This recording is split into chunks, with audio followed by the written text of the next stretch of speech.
Good morning dear students. हमारा lesson number six Rituraj. Dear student, Rituraj का जन्म सन 1940 में भरतपुर में हुआ। राजस्थान विश्वविद्यालय जयपुर से उन्होंने अंग्रेजी में एमए किया। 40 वर्षों तक अंग्रेजी साहित्य के अध्यापन पढ़ाना, अध्ययन कराना। अध्यापन के बाद अब सेवानिवृत्ति रिटायरमेंट लेकर वे जयपुर में रहते हैं। उनकी अब तक 8 कविता संग्रह प्रकाशित हो चुके हैं, जिनमें एक मरणधर्मा और अन्य पुल पर पानी, सूरत नृत्य और लीला मुखारविंद प्रमुख है। उन्हें सोमदत्त परिमल सम्मान, मीरा पुरस्कार, पहल सम्मान तथा बिहारी पुरस्कार मिल चुके हैं। उनकी कविताओं में दैनिक जीवन के अनुभव का यथार्थ और छायावाद। यथार्थ में होता है सत्य और छायावाद कल्पना।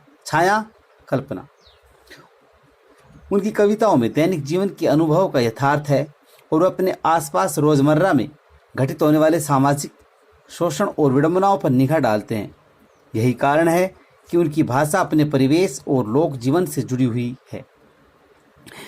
देखिए, ऋतुराज जी ने जो कविता लिखी है, इनकी जो पद्य है कन्यादान, यदि इसमें वास्तव में यह है कि कन्यादान से तात्पर्य है कि कन्या का दान।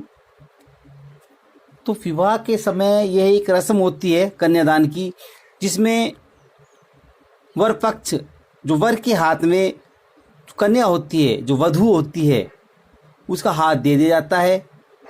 कन्यादान का वैसे शाब्दिक अर्थ है कि कन्या का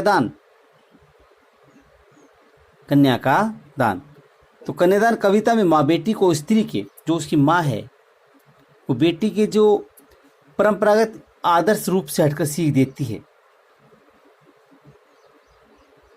कवि का मानना है कि समाज व्यवस्था द्वारा स्त्रियों के लिए आचरण संबंधी जो प्रतिमान गढ़ लिए जाते वे आदर्श के मुलम्मे में बंधन है। वे आदर्श के लिए जो रीति रिवाज हैं, भारत संस्कृति जो रीति रिवाज लड़कियों के लिए चलाए गए हैं, वो क्या है? आदर्श के मूल्यों में बंधन है, अर्थात बेड़ियों का काम करते हैं, वो बंधन है, जंजीरें हैं। वो कोमलता के गौरव में कमजोरी को उपहास मजाक छिपा रहता है।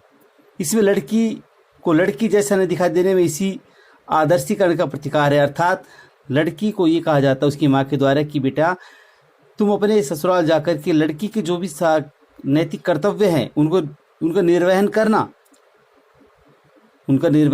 लेकिन लड़कियों पर जो जुल्म किए जाते हैं, जो अत्याचार, जो शोषण, जो उनको पीड़ित किया जाता है, पीड़ा दी जाती है, उनको किसी भी तरह का जो जुल्म है, शोषण है, उनको तुम सहन मत करना, बल्कि अपितु उनका खुलकर विरोध करना। बेटी माँ के सबसे निकट और उसके सुख दुख की साथी होती है। वास्तव में जो बेटी होती है अपने माँ के सबसे निकट होती है। इसी कारण से उसे अंतिम पूंजी कहा जाता है कि जो माँ है अपनी उस अंतिम पूंजी को, अपनी बेटी को एक अनजान पक्ष के लिए सुपुर्द दे रही है। कविता में कोरी भावुकता नहीं है, बल्कि माँ के संचित अनुभवों की पीड़ा है। माँ के द्वारा इकट्ठे किए गए जो अनुभव है, उनका दर्द है, दुख है, पीड़ा है, पीड़ा की प्रामाणिक अभिव्यक्ति है। इस छोटी सी कविता में स्त्री जीवन के प्रति ऋतुराज जी की गहरी संवेदनशीलता अभिव्यक्त हुई है। कन्यादान। डियर स्टूडेंट, मुझे विश्वास है कि आप सभी ने इस लेसन की मीनिंग बताते रहेंगे, साथ साथ प्रमाणों से युक्त सबूतों के साथ। कितना प्रामाणिक था उसका दुख लड़की को दान में देते वक्त समय। विवाह के समय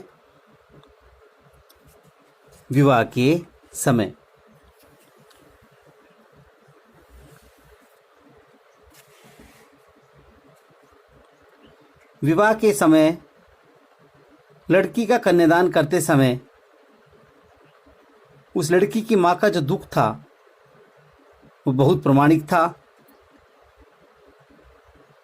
उसकी माँ को लग रहा था जैसे वह लड़की उसकी अंतिम पूंजी हो। लड़की अभी सयानी नहीं थी। सयानी तात्पर्य समझदार अर्थात विवाह की योग होना। देखा ना आपने भी सुना होगा भाई, किस अपने जो लोकल में चलता है कि सयानी, बेटी सयानी होगी, ये बेटी समझदार होगी। सयानी मतलब विवाह की योग हो जाना, सयानी मतलब विवाह की योग हो जाना। लड़की अभी सयानी नहीं थी, अर्थात लड़की अभी विवाह के योग नहीं हुई थी। अभी इतनी भोली सरल थी वह लड़की अभी बहुत भोली और सरल थी। वह स्वभाव से भोली और सज्जन थी, सरल थी कि उसे सुख का आभास तो होता था। उसे ये तो आभास था कि विवाह के पश्चात सुख मिलता है, ससुराल में जाकर सब उसको दुलार करेंगे, उससे सब प्यार करेंगे, लेकिन दुख बाँचना नहीं आता था। लेकिन विवाह के पश्चात जो दुख आते हैं, जो शोषण होता है लड़कियों का, उसके बारे में उसे बिल्कुल भी पता नहीं था। पाठिका थी वह धुंधले प्रकाश की, उसे वैवाहिक जीवन के धुंधले उजाले का एहसास था। वह वैवाहिक जीवन के धुंधले उजाले को पढ़ने वाली थी, पाठिका थी, अर्थात उसे विवाह उपरांत मिलने वाली सुखों की अस्पष्ट कल्पना थी। कुछ तुकों और कुछ लयबद्ध पंक्तियों की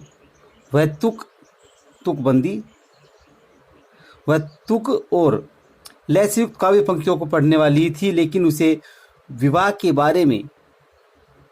वैवाहिक जीवन के धुंधले उजाले के बारे में इतना नहीं पता था जितना वह पढ़ना जानती थी। अर्थात लड़की को दुख बाँचना नहीं आता था। उसे सुख का आभास तो था कि विवाह के पश्चात तुम्हें ससुराल जाकर के सभी दुलार करेंगे, तुम्हें मान सम्मान मिलेगा, लेकिन उसे ये नहीं पता था कि विवाह के बाद दुख भी आ सकते हैं, शोषण भी हो सकता है। वह पाठिका थी धुंधले प्रकाश की, उसे वैवाहिक जीवन के धुंधले उजाले का एहसास था, अर्थात विवाह उपरांत मिलने वाले सुखों की अस्पष्ट सी कल्पना थी। कुछ तुकों और कुछ लयबद्ध पंक्तियों की वह तुक और लयबद्ध पंक्तियों और छंदों को कुछ कुछ पढ़ना जानती थी। माँ ने बेटी से कहा, कन्यादान के समय माँ ने बेटी से कहा कि बेटी पानी में झांक कर, अर्थात पानी से तात्पर्य यहाँ पर क्या है, शीशा है, दर्पण। माँ ने कहा कि दर्पण में देख कर के, झांक कर देख कर के, माँ ने कहा दर्पण में देख कर के अपने चेहरे पर मत रीझना मुग्ध होना, प्रसन्न होना, मन ही मन प्रसन्न होना। माँ ने बेटी से कहा कि बेटे ससुराल जाकर के दर्पण में अपने चेहरे को देख कर के प्रसन्न मत होना, ज़्यादा प्रसन्न मत होना, मुग्ध मत होना, रीझना मत। आग रोटियां सेकने के लिए है, जलने के लिए नहीं। अर्थात यहाँ पे माँ अपनी बेटी को सीख दे रही कि आग का हमेशा सदुपयोग करना, आग से हमेशा रोटियां ही सेकना, रोटियां बनाना, उससे जलकर मत मर जाना। वस्त्र और आभूषण शाब्दिक भ्रमों की तरह है। वस्त्र और आभूषण शाब्दिक भ्रमों की तरह बंधन है स्त्री जीवन के। वस्त्र और आभूषण शाब्दिक भ्रमों की तरह स्त्री जीवन के में बंधन का काम करते हैं, अर्थात स्त्री जीवन के बंधन है। वस्त्र और आभूषण शाब्दिक भ्रमों की तरह स्त्री जीवन के बंधन हैं, स्त्री जीवन में रुकावट पैदा करने वाले हैं। माँ ने कहा लड़की होना, पर लड़की जैसी दिखाई मत देना। माँ ने कहा कि बेटी तुम लड़कों की अपेक्षा भोली हो, नाजू हो, मासूम हो, निश्चल हो। तुम लड़की के सारे जो नैतिक कार्य हैं ससुराल जाने के बाद वो सारे कार्य करना, लेकिन और लड़कियों की तरह तुम अत्याचार को, ससुराल वालों के द्वारा दिए गए अत्याचार को कभी भी सहन मत करना, बल्कि उनका खुलकर विरोध करना।